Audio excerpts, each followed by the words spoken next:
let's go ahead now and begin our discussion.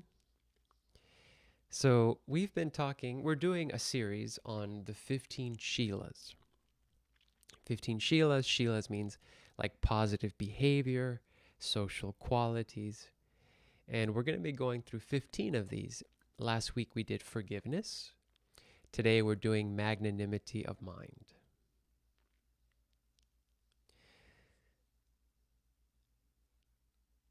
As I start to talk about magnanimity of mind right now, just kind of bring to mind a time in your life when you felt a sense of heart expansion. Perhaps it was a time when you forgave somebody. Perhaps it was a time when you sacrificed for somebody. But magnanimity of mind has to do with a sense of expansion of the mind, which is also the definition of Vistara. Vistara is like a Sanskrit word that could in some ways mean magnanimity of mind. We like to say that in the Vistara circle we are trying to always expand our circle of love. And with a magnanimous mind, we are little by little releasing all of the bondages of the mind, the selfishness. It's interesting that as we expand the mind, we don't necessarily just expand the mind and embrace things that are destructive. We might be able to look at it in a cosmological way and see that everything is actually still within the scope of the supreme consciousness, within the supreme consciousness. But from our point of view, the expansion of mind also has to do with a sense of discernment. So anytime we choose something, we could either expand or contract the mind. If we choose love, if we choose forgiveness, if we choose justice, and we sacrifice for others, our heart is expanding, our mind is expanding. But when we choose to look the other way at an injustice, when we choose our own selfishness, our mind contracts. And it's not just about accepting that in oneself.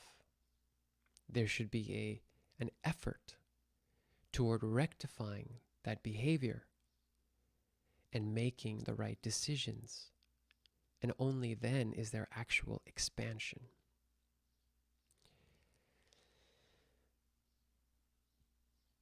It's like, for example, when there's peace, there can be sentient peace and there can be static peace. Static peace is when, let's say, there is injustice in the society and everybody just accepts it. Yeah, there's peace. Nobody's protesting, nobody's rumbling. Everybody's going about their business. But it's not real peace. Sentient peace is the peace that is experienced after righteousness has won and justice has prevailed. And now we have real peace. I'm reminded right now of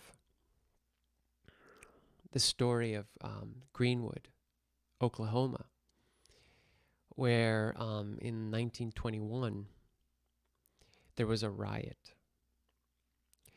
There was a riot there where because a 19-year-old young black man who was a shoe shiner in Tulsa, there was only one bathroom that allowed African Americans in the city of Tulsa, in that part of town, because it was highly segregated.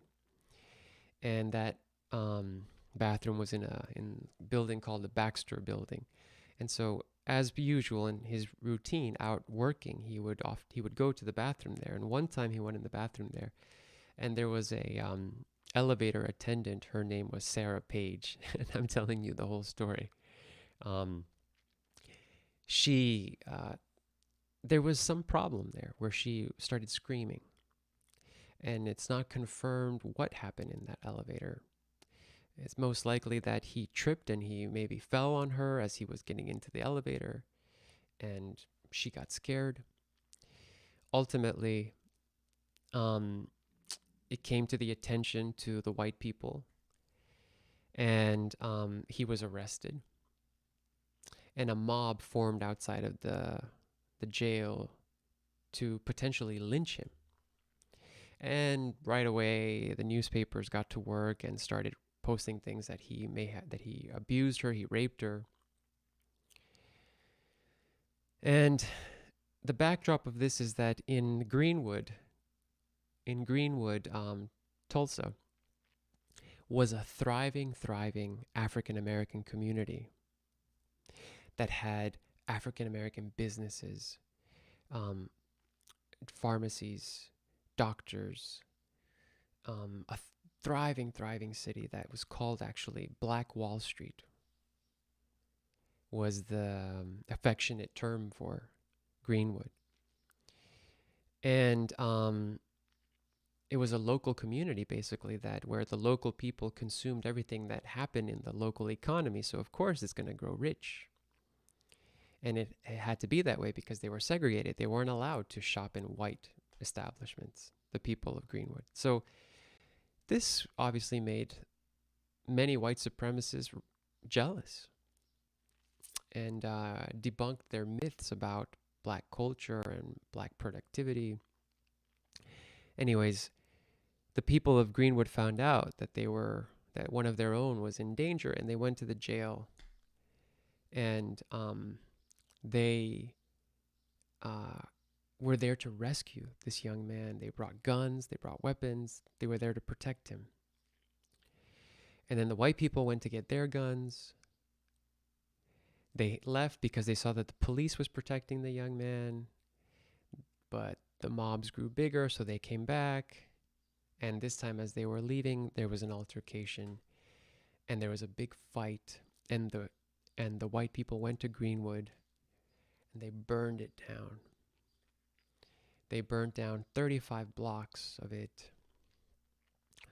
They killed over 300 African American people. And yes, the black people also fought back, and there was also white people who were killed. And the police, as an effort, deputized the white people, allowed them to do citizens' arrests. And you had also many black men who were taken from that community, and they were interned. They were put in a jail for their own protection. But during that time, there was nobody to protect Greenwood. And the whole thing came to the floor in ashes. And it's such a heartbreaking story because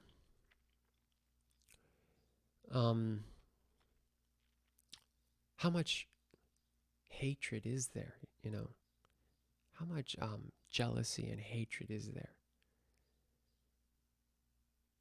And how many times do you have to set back people who are trying to thrive? So where magnanimity of mind falls into the story when we talk about sentient peace is that for years that was a secret. And in fact, the newspapers today, when they go into their records, the white community there was trying really hard to keep that in wraps. And it's not even like they tried to, do reparations, pay the people off to silence the thing. No, like there was never any help, except for the Red Cross at the time actually helped the people, gave them food. helped with the immediate shock of how everything was destroyed. But the government never actually helped to rebuild Greenwood. And yeah, for many years it was unknown, unheard of, and there was a static peace. It's not a sentient peace where you call out something wrong for what it is and you fight against the injustice. And that's what we want. We want to be magnanimous of mind. Finally, now, if you go to Greenwood, there is a cultural center there. Now the historians talk about Black Wall Street. And so now you can have more peace for embracing the destruction and calling it out for what it was, embracing the existence, but calling it out for what it is, which is something evil. And so like that, we become magnanimous. We become magnanimous toward, ensuring our welfare, but also the welfare of others, and ensuring the welfare of the collective, not just the welfare of your loved ones, but the welfare of the society and the different people in society who need help.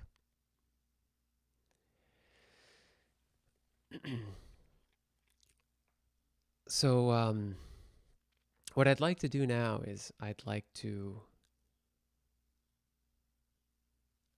invite you. I want to also contextualize this sense of magnanimity of mind with a Buddhist prayer.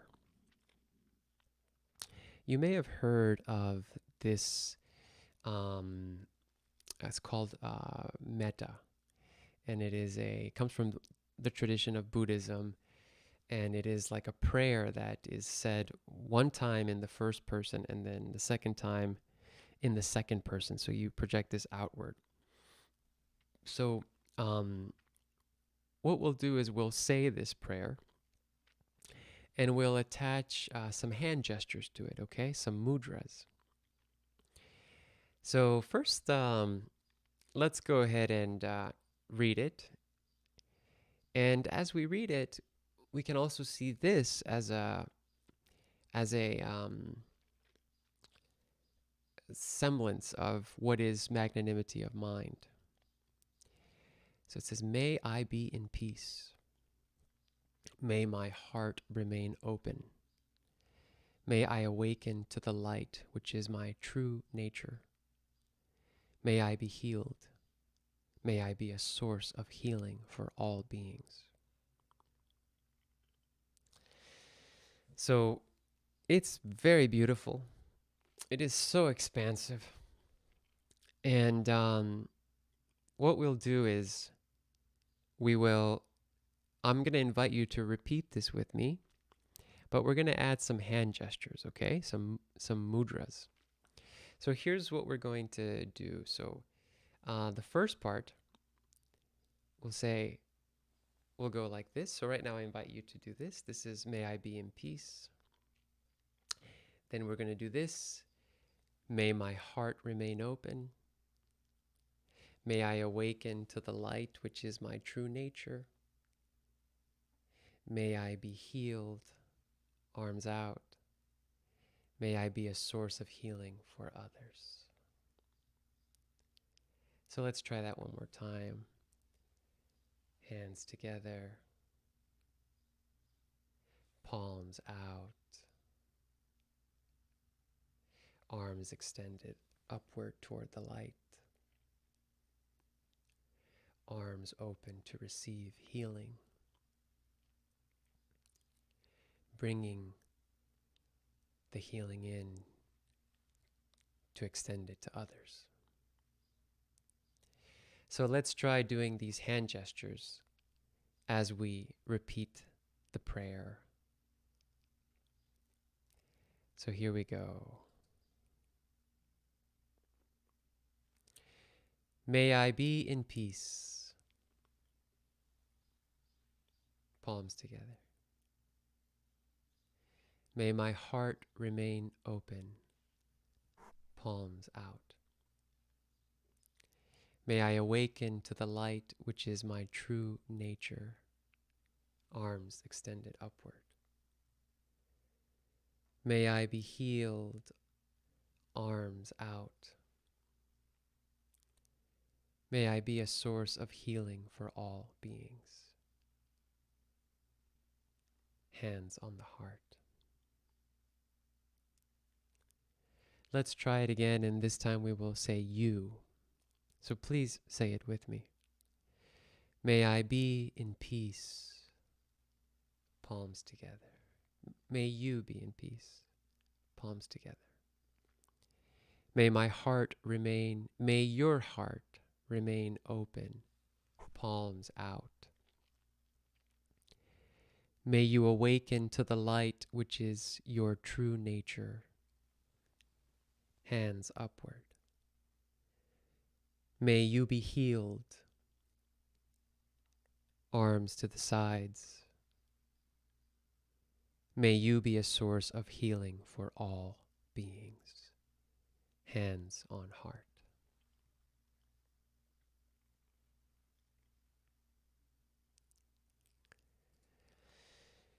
So, thank you so much for going through those motions with me and experiencing a sense of magnanimity of mind through this beautiful meta Buddhist prayer. Let's now see if there's anybody that has any comments. Takes a little bit of time to get to you. Oh, there's a because there's a delay, right? So, okay, the volume was a little low. Thank you, Hitendra, for letting me know. I hope it's hope it was better. I mean, I hope it's better now. Okay, let me know. And yes, the book is called How to Win Friends and Influence People. There you go. That is a great book. That is a really good book. It's not some, when I first heard that title, I was like, ooh, it sounds like a scheme. But actually, if you read that book, many of these 15 Shilas that we'll go over are represented there in different ways. Okay, so Karen said, wonderful. All right. Thank you, Karen. And over here on Facebook, Shannon saying, this came up for me during my meditation today when I was a child. I was bullied by 2 black girls. I was white, I was poor, I did not have protection from my family or from the school. I was vulnerable, and I was victimized by these girls. It's a trickle effect. They were victims of their circumstances, and I was a victim of mine. It's not just the color of one's skin. It is how we view our connection to one another.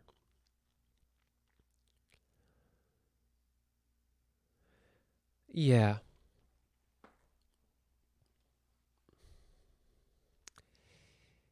It's important to see where people are coming from. It's important to try to identify the cause of something. When we react to just the effects of things, and we don't address the causes, we're not seeing the whole picture. So to open the heart and to see others suffering, and to even potentially think how much they could suffer more than you, is very, very magnanimous of mind. Here is this person who has offended me, who has hurt me, but how much power do they have in the society? Is it possible that they are hurt from multiple directions, in multiple ways, that go beyond what they did to me? When we think about it like that, We are expanding the heart. We are using discernment. We are using something that lives in the Anahata chakra called viveka, which is discernment, proper discernment. And then the mind can expand. So thank you so much, Shannon, for sharing. Let's see here. CJ, who I think is Charles. So compassion allows room for that root cause analysis. Yes, absolutely. I mean, there's no surprise, right? No secret that there's racism in our society, that we have a history of racism, that we have a history of slavery, Jim Crow, the removal of Native Americans, the extermination of Native Americans. We have a whole history of tragedy and destruction. But to look at it with compassion is what sets people apart. There are those that say, well, slavery was, a few hundred years ago. What does that have to do with me? I didn't enslave anybody.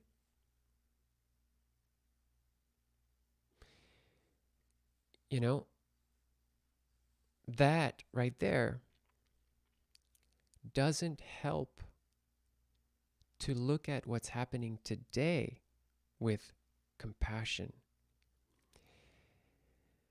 If you can see the past as something to learn from, then you can apply that knowledge in the present.